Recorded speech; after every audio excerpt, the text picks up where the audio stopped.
C Joseph Vijay எனும் நான் பதவி ஏற்றுட்டாங்க, முதலமைச்சராக மாறிட்டாங்க அப்படின்னு நினைக்கிற எல்லாருக்குமே சொல்கிறேன், இதுக்கப்புறம் தான் ஆட்டமே இருக்குது. முழு ஆதரவு வந்து விஜய் அண்ணாவுக்கு இன்னும் கொடுக்கல. ஜஸ்ட் அவங்க பதவி ஏற்கிறதுக்காக மட்டும்தான் டிஎம்கேலேருந்து கூட்டணியில் தான் நாங்கள் இருப்போம், ஆனால் பதவி ஏற்கிறதுக்காக மட்டும்தான் நாங்கள் வந்து ஆதரவு கொடுக்குறோம் அப்படின்னு சில கட்சிகள்லாம் சொல்லியிருக்காங்க. எப்படின்னா டிஎம்கேலேருந்து இப்போ விஜய் அண்ணாவுக்கு ஆதரவு கொடுக்குற கட்சி எல்லாமே. இதனால் நிறைய அரசியல் சிக்கல்கள் இருக்குது அப்படின்னு அரசியல் வட்டாரத்தில் பேசிகிட்டு இருக்காங்க. ஸோ இதனால் அடுத்து என்னெல்லாம் நடக்கலாம் அப்படிங்கிறத பற்றி மட்டும் நம்ம பார்க்கலாம். ஃபஸ்ட்டு, கூட்டணி ஆட்சியில் பிரச்சனைகள்லாம் நிறையா வரலாம் அப்படின்னு சொல்கிறாங்க. ரெண்டாவதாக, அமைச்சரவை மாற்றம் நடக்கலாம் அப்படின்னு சொல்கிறாங்க. மூன்றாவது, ஆதரவு குறைந்தால் நம்பிக்கை வாக்கெடுப்பு வர வாய்ப்பு இருக்குது அப்படின்னு சொல்கிறாங்க. நாலாவதாக, விஜய் அண்ணா வந்து தனியாக தனது கட்சியை பலப்படுத்துகிற முயற்சி செய்யலாம். கண்டிப்பாக இதை பண்ணணும். ஏன் அப்படின்னா, இப்போ டிஎம்கே ஆதரவில் ஆட்சி அமைச்சதாக தான் பெரும்பாலான பேச்சுகள் வந்து போயிட்டுருக்கு. நமக்கு வேறு ஆப்ஷன் கிடையாது. மக்களுக்கு வந்து நம்ம நல்லது செய்யணும்னு சொல்லி இறங்கியாச்சு. இருந்தாலும் ஒரு சில இடங்கள் இல்லாததுனால வேறு ஆப்ஷன் இல்லாமல் நம்ம அங்கேருந்து நம்ம உதவி கண்டிப்பாக எடுத்துருக்கோம் தான். ஆனால் இதுக்கப்புறம் விஜய் அண்ணா வந்து கண்டிப்பாக அவங்களோட ஹெல்ப் இல்லாமல் எப்படியாவது தனியாக தன்னோட கட்சியை வந்து பலப்படுத்துறதுக்கான முயற்சியை கண்டிப்பாக செய்யணும். ஆனால் ஒரு விஷயம் மட்டும் கிளியர், தமிழ்நாட்டில் வந்து அரசியலில் ஒரு புதிய யுகம் வந்து ஆரம்பிச்சிருச்சு அப்படின்னு தான் அர்த்தம். முதலமைச்சர் ஆகிறது பெரிய விஷயம் கிடையாது. இப்போ இந்த கூட்டணிகள் டிஎம்கேல உள்ள அனைத்து கூட்டணி கட்சிகளும் தான் வந்து இப்போ டிவிகேக்கு ஆதரவு கொடுத்துருக்காங்க. இதில் டிஎம்கே கட்சிக்காரவங்க வந்து எதிர்கட்சியாக வேறு இருக்கிறாங்க. இப்படிங்கும்போது அப்போ இவங்க வந்து எந்த ஒரு முடிவு எடுத்தாலுமே அதுக்கு அவங்க வந்து கண்டிப்பாக ஆப்போசிட் பார்ட்டி வந்து அப்போஸ் பண்ணிக்கிட்டே இருப்பாங்க. ஸோ அவங்களோட கூட்டணி கட்சிகள் இப்போ டிவிகேல இருக்கிறனால அது வந்து அவங்களுக்கு இன்னும் ரொம்ப நல்லதாக அமைஞ்சிருச்சு. ஆனால் ஒரு 6 மந்த் வரைக்கும் அவங்க ரொம்ப பெருசாக எதுலையுமே அப்போஸ் பண்ண மாட்டோம், தலையிட மாட்டோம் அப்படின்னு தான் எதிர்கட்சியிலேருந்து சொல்லியிருக்காங்க. ஆனால் நம்ம இது எல்லாமே வெயிட் பண்ணி தான் பார்க்கணும். அரசியலை பொறுத்த வரைக்குமே ஒரு நிரந்தர நண்பனோ எதிரியோ கொடுத்த வாக்கை காப்பாற்றணும் அப்படிங்கிறது எந்த ஒரு அரசியல் கட்சியிலுமே நம்ம இது வரைக்கும் பார்த்தது கிடையாது. எப்படி ஜோசப் விஜய் அவர்கள் வந்து இதை எப்படி கொண்டுட்டு போய் அரசியலை வழிநடத்தி தமிழ்நாட்டை முன்னேற்றுறாங்க அப்படிங்கிறது நானே நீங்கள் இல்லை எல்லாருமே பார்க்குறதுக்கு ஆர்வமாக தான் இருக்கிறோம். எனக்கு எல்லாமே ஓகே தான், புது கட்சி மாற்று அரசியல் எல்லாமே ஓகே தான். இப்போ டிஎம்கேலேருந்து கூட்டணி கட்சிகளில் வாங்கி தான் வந்து அண்ணன் ஜெயிச்சிருக்காங்க. வாட் எவர் இட் இஸ், எல்லாமே ஃபைன். ஒன்றே ஒன்று தான் அப்போலேருந்து இப்போ வரைக்கும் என்னால் அக்செப்டே பண்ணிக்க முடியல, காங்கிரஸ் முடிஞ்ச அளவு ஏதாவது பண்ணுங்க. நான் பண்ணி நீங்கள் ஏடிஎம்கேலேருந்து கூட பேசி ஃப்யூச்சரில் சொல்கிறேன், அதில் எதாவது வாங்க பாருங்கள். காங்கிரஸ் வேண்டாம், நான் எனக்கு தெரிஞ்சு காங்கிரஸ் வேணாம். நீங்கள் இவ்வளோ தூரம் உழைச்சது எல்லாத்துக்குமே வந்து ஒரு பிளாக் மார்க்காக நிற்கிறது வந்து நீங்கள் காங்கிரஸை நீங்கள் அழைச்சிக்கிட்ட தான்.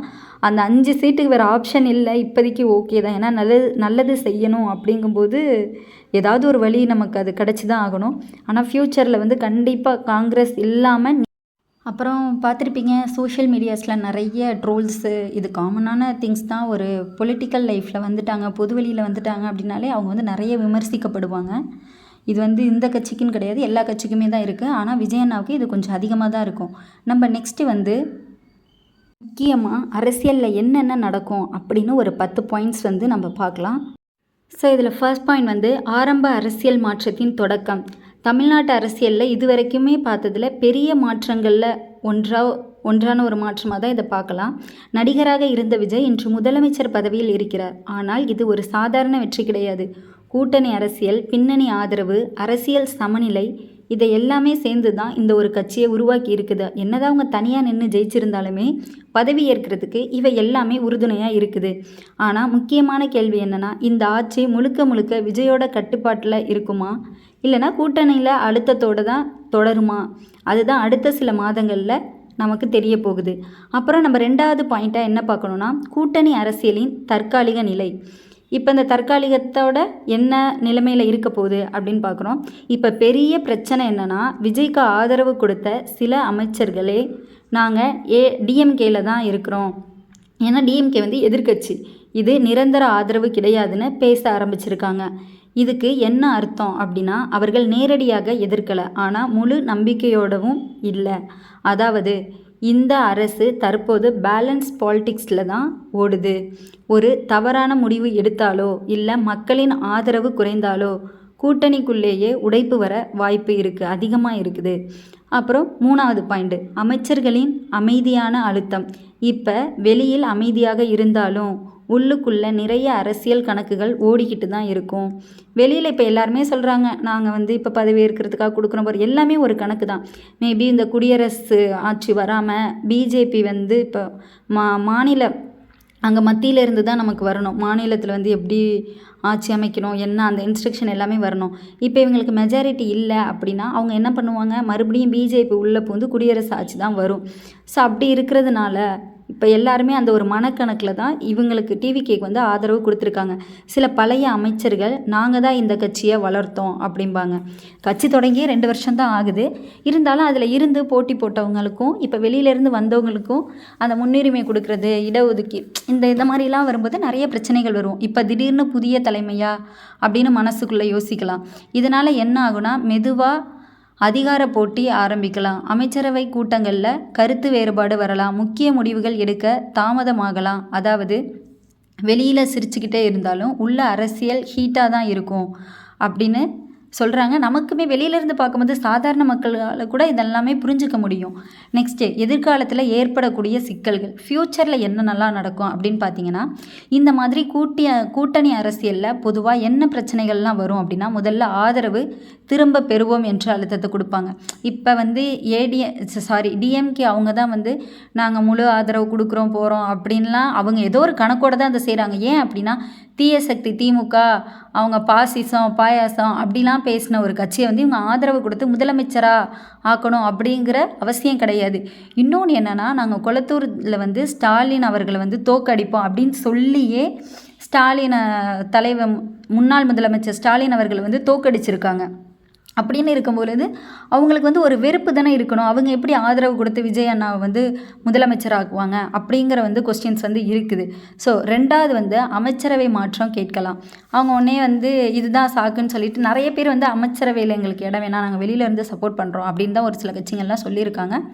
அடுத்து 3வது எங்களுக்கு இந்த துறை வேணும், அந்த பதவி வேணும் அப்படின்னு அரசியல் பார்கெனிங் பண்ண ஆரம்பிப்பாங்க. இப்போவே இப்போ திருமாவளவன் அண்ணா நானும் சப்போர்ட் பண்ணுறேன் அப்படின்னு சொல்கிறதுக்கே 3-4 டேஸ் இழுப்பறி ஆகிடுச்சு. ஏன்னா இன்றைக்கி நாங்கள் பதவி ஏற்கிறோம், 7ஆம் தேதி பதவி ஏற்கிறோம், 8ஆம் தேதி பதவி ஏற்கிறோம், 9ஆம் தேதி பதவி ஏற்கிறோம், இன்றைக்கி 10ஆம் தேதி ஆகிடுச்சு. இன்றைக்கி தான் இது நடந்திருக்கு. ஏன் அதுக்கு என்ன காரணம் அப்படின்னா, அவங்களோட கூட்டணி கட்சியோட அழுத்தம். முன்னாள் முதலமைச்சர் திரு ஸ்டாலின் அவர்கள் இதை அவங்களோட இது பற்றின பேச்சுவார்த்தை, அவங்களோட முடிவு, அவங்களுடைய கட்டுப்பாட்டின் கீழ் தான் திரும்ப அண்ணா நம்ம தாவேக்கால இணைஞ்சிருக்காங்க அப்படின்னு சொல்ல முடியுது. ஓகேவா? எனக்கு நிறைய செய்தி ஊடகங்கள்லாம் பார்க்க முடிஞ்சது. எனக்கு துணை முதல்வர் பதவி வேணும், அப்படி இல்லைன்னா இப்போ திருச்சி கிழக்கில் ஏன்னா பெரம்பலூர் திருச்சி 2த்தில் விஜய் அண்ணா நின்று ஜெயிச்சிருக்காங்க. அப்போ ஏதாவது ஒரு இடத்துல பதவி விலகி தான் ஆகணும். அப்படிங்கும்போது அந்த இடத்துல திருச்சியில் நான் நின்று ஜெயிக்கணும் அப்படிங்கிற மாதிரி நிறைய அலிகேஷன்ஸ் ஏன்னா ஆன்லைனில் நிறைய செய்தி ஊடகங்களாக இருக்கட்டும், ஃபேக் நியூஸாக இருக்கட்டும் இருந்தாலும் நிறைய பரவணுச்சு. இதெல்லாம் பார்க்க போனால் கண்டிப்பாக இது ஏதோ ஒரு இடத்துல உண்மையாக தான் இருக்கும். எந்த ஒரு வதந்தியுமே இல்லாமல் வராது. ஏதோ ஒரு ஸ்லைட்டாக ஒரு சின்ன பொறி இருக்கும், அதை தான் இவங்க பெருசு தீபந்தமாக மாற்றுவாங்க. அப்படிங்கும்போது நிறைய பேரம்லாம் கண்டிப்பாக பண்ணியிருப்பாங்க. 4வது, சட்டசபையில் நம்பிக்கை வாக்கெடுப்பு வரக்கூடும். இதெல்லாம் நடந்தால் ஆட்சி நிலைப்பதற்கே பெரிய சவாலாக தான் இருக்கும் அப்படின்னு சொல்கிறாங்க. நெக்ஸ்ட் 5வது, நம்பிக்கை வாக்கெடுப்பு வருமா அப்படின்னு கேட்குறாங்க. தமிழ்நாட்டு அரசியலில் பல முறை நடந்த ஒரு விஷயந்தான் இந்த நம்பிக்கை வாக்கெடுப்பு. இப்போ கூட்டணிக்குள்ளே பிரச்சனை அதிகமானால் எதிர்க்கட்சிகள் இதை பயன்படுத்த முயற்சி செய்யும். இந்த அரசுக்கு மெஜாரிட்டி இருக்கா இல்லையான்னு கேள்வி எழுப்புவாங்க. அப்போ தமிழ்நாட்டிலேயே யாருக்கு ஆதரவு கொடுக்குறாங்கன்னு அப்போ தான் தெரியும். அந்த ஒரு நாளில் அரசியலின் திசையை மாற்றக்கூடிய நாளாக கூட இருக்கலாம். 6வது, விஜயின் அடுத்த கட்ட திட்டங்கள். விஜய் இப்போ ஒரு பெரிய சவாலை சந்திக்கிறார். சினிமாவில் ரசிகர்கள் இருந்தபோதும் ஆனால் அரசியலில் நிரந்தர ஆதரவு வேணும். அதனால் அடுத்த சில மாதங்களில் அவ என்ன செய்யலாம்? மக்கள் தொடர்பு அதிகப்படுத்தலாம், இளைஞர்களை நேரடியாக கனெக்ட் பண்ணலாம், புதிய நலத்திட்டங்களை கொண்டு வரலாம், முக்கியமாக நான் தனியாகவும் ஆட்சி நடத்த முடியும்னு ப்ரூவ் பண்ண முயற்சி செய்வார். 7, அரசியலில் விஜய் எதிர்ப்புகள் மற்றும் சவால்கள். விஜய் முதலமைச்சரானதும் இளைஞர்களுக்கு ஒரு பெரிய எக்ஸைட்மெண்ட் வந்திருக்கும். ஏன்னா அவர் மீது ஒரு பெரிய இமேஜே சேஞ்ச் ஆகிருக்கும். ஆனால் எதிர்பார்ப்பும் அதிகமாக இருக்கும், ப்ரெஷரும் அதிகமாக இருக்கும். வேலைவாய்ப்பு, கல்வி, விலைவாசி, பெண்கள் பாதுகாப்பு, ஊழல் இந்த விஷயங்களில் மக்கள் வேகமாக ரிசல்ட்டை எதிர்பார்ப்பாங்க. அந்த எக்ஸ்பெக்டேஷனை மீட் பண்ண முடியலைன்னா அது மக்கள் விமர்சிக்கவும் ஆரம்பிச்சிருவாங்க. 8 எதிர்க்கட்சிகளின் நிலை திட்டங்கள். இப்போ எதிர்க்கட்சிகள் அமைதியாக இருந்தாலும் இது அவர்களுக்கு ஒரு பெரிய வாய்ப்பு மாதிரி தான். அவர்கள் என்ன பண்ணுவாங்கன்னா, கூட்டணிக்குள்ளே இருக்கிற சிறிய பிரச்சனைகளை பெருசாக காட்ட முயற்சி செய்வாங்க. இந்த அரசு நிலைக்காதுன்னு நரேட்டிவை உருவாக்குவாங்க. சோஷியல் மீடியாஸில் மீம்ஸு, போஸ்ட்டு, டிபேட்ஸு எல்லாத்துலேயுமே ஒரு ப்ரெஷரை க்ரியேட் பண்ணுவாங்க. அதனால் விஜய் அரசியல் ரீதியாகவும் கம்யூனிகேஷன் ரீதியாகவும் ஸ்ட்ராங்காக இருக்க வேண்டிய அவசியம் இருக்குது. 9 மக்களின் மனநிலை மற்றும் முக்கியமான விஷயங்கள் என்னென்னு பார்த்துடலாம். எந்த அரசியல் கட்சியோட முடிவாக இருந்தாலுமே மக்கள் தான் ஃபைனலாக அதை முடிவு பண்ணுவாங்க. யார் உண்மையில் வேலை செய்கிறாங்க, யாரை வெறும் பேச்சு பேசுகிறாங்க. அது விஜய் மீது இப்போ ஒரு க்யூரியாசிட்டி இருக்கும், ஹோப் இருக்கும். ஆனால் அதே நேரத்தில் சந்தேகமும் இருக்கும். அந்த நம்பிக்கையை நீண்ட காலம் மெயின்டைன் பண்ணாதான் அவர் அரசியலில் நிலைத்து நிற்க முடியும். அப்புறமே 10 2026 தேர்தல் எவ்வளோ பெரிய இம்பேக்ட்னால், இந்த ஆட்சி வெற்றியோ தோல்வியோ என்பதை காட்டப்போகிற மிகப்பெரிய டெஸ்ட் 2026 தேர்தல் தான். இந்த சில மாதங்களில் விஜய் எப்படி செயல்படுகிறார், கூட்டணியை எப்படி ஹேண்டில் பண்ணுறாரு, மக்களோட நம்பிக்கையை எப்படி பிடிக்கிறாரு, இதெல்லாம் அந்த தேர்தலின் முடிவை தீர்மானிக்கலாம். ஒருவேளை இந்த ஆட்சி ஸ்டேபிளாக போச்சுன்னா தமிழ்நாட்டு அரசியலில் ஒரு புதிய சக்தியாக விஜய் நிலைநிறுத்தப்படலாம். ஆனால் கூட்டணி உடைஞ்சா அது அவரோட அரசியல் பயணத்துக்கு பெரிய ஒரு செட்பேக்காக மாறலாம் அப்படின்னும் நிறைய எக்ஸ்பர்ட் சொல்கிறாங்க. அதுதான் உண்மை. பார்ப்போம். நம்ம இன்னும் அரசியலை பற்றி நிறைய விஷயங்களை பேசணும், தெரிஞ்சுக்கணும் அப்படின்னா நம்மளுடைய சேனலை கண்டிப்பாக சப்ஸ்கிரைப் பண்ணிக்கோங்க.